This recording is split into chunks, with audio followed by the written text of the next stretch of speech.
Carrick will take over on Tuesday as Manchester United takes on Villarreal in the Champions League. So that is some news that has just come in. Probably good news to Manchester United fans. And we'll be waiting to see how they perform in their next game. That is against Villarreal on Tuesday. And, of course, on Sunday, they take on Chelsea. So two big matches for Manchester United.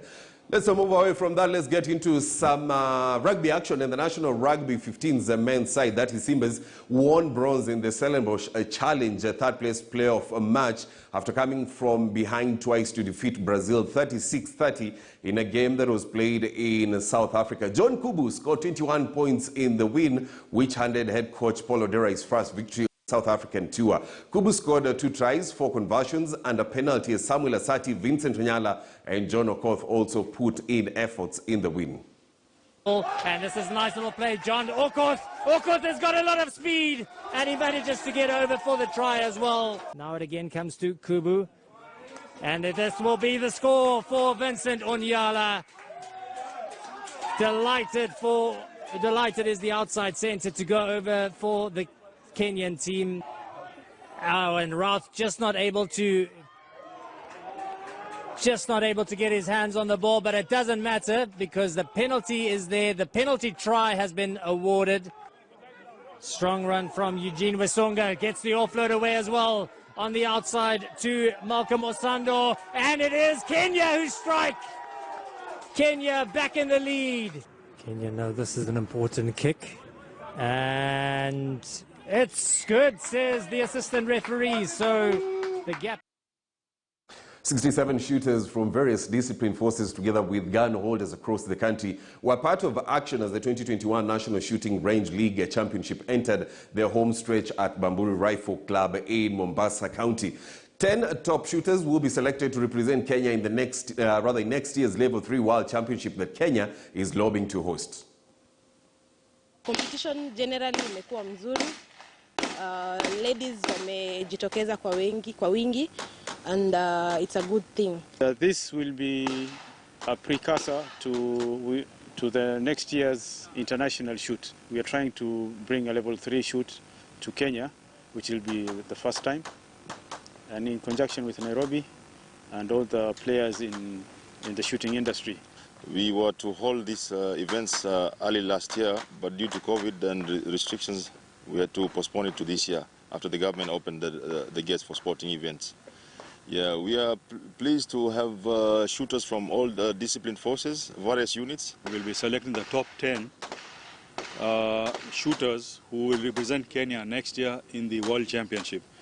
So we should be rolling out the results next week once we've done, because the championship has been going on from January to December. So that is the IPSC.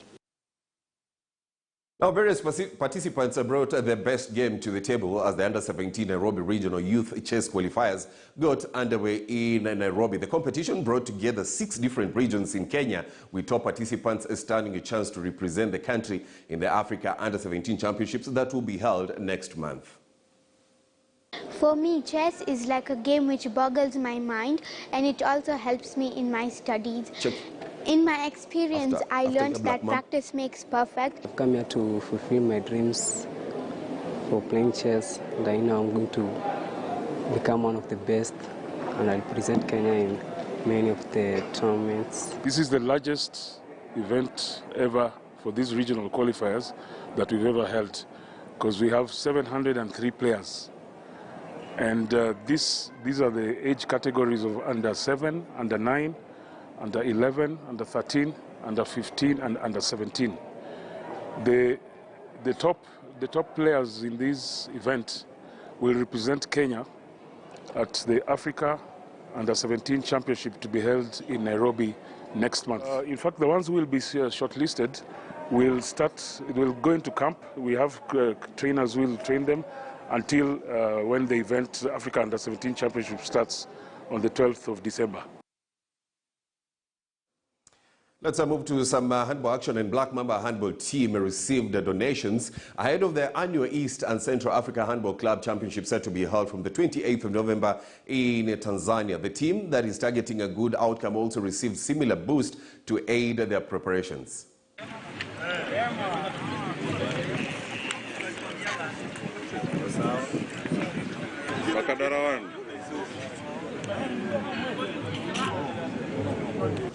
Tumekuja kupewa jezi na kupewa msaada wa kwenda games za Eastern Central ambayo tunashiriki kuanzia tarehe 28. Hii tournament ni club championship ya East Africa. Tumekuwa tukiparticipate in the past, lakini kama mwaka jana hatukuweza kwenda kwa sababu ya financial problems, lakini before that 2018 tuliweza kushiriki, tukakuwa namba 2. Tuliweza kupigwa na timu ya Congo Police. Wakati huu nadhani vile tumepewa msaada hivi itakuwa much different. Kawaida talent mtaani inapotea juu, unakuta